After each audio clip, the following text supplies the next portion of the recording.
Good morning mga bebs. Mapagpalang umaga sa inyong lahat at mag-toothbrush muna tayo bago tayo magluto. First thing in the morning, bago tayo uminom ng kape ay magtututbrush muna tayo mga bebs at maghihilamos. At nakahilamos na nga ako niyan, ay grabe ka naman bebs makasalaksak. Talaga namang grabe, pati nga lang alam mo. Ganyan din ba kayo mag-toothbrush mga bebs? Kasi itinuro sa akin yan ng kaibigang kong doktora na dentista. Kailangan daw ganyan ang pagtututbrush, ilalim, ibabaw, side to side at abot hanggang esophagus. At yan nga, nakatapos na tayo mga bebs at ako'y magluluto na at mamaya naman ay ako ay lalarga para doon sa mga asikasuhin ko doon sa anak kong estudyante. Napakarami kong gagawin ngayon mga bebs, naka-line up. At hindi ko pa nagagawa ay masakit na ulo ko. Parang pressured ako these days mga bebs at mga nakaraang araw.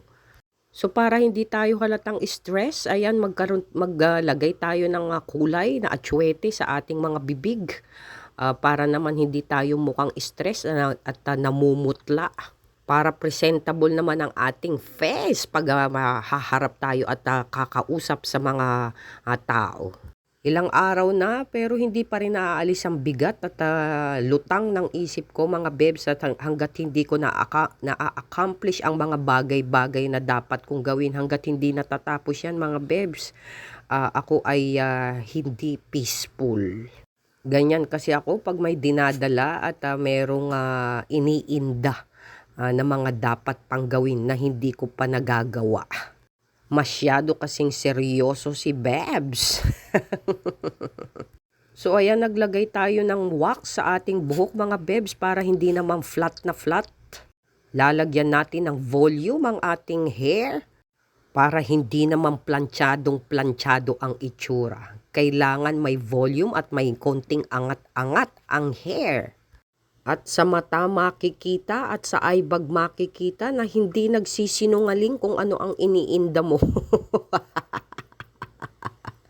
So ayan, goods na ang hair natin. Ano sa palagay nyo? Sa palagay ko okay na.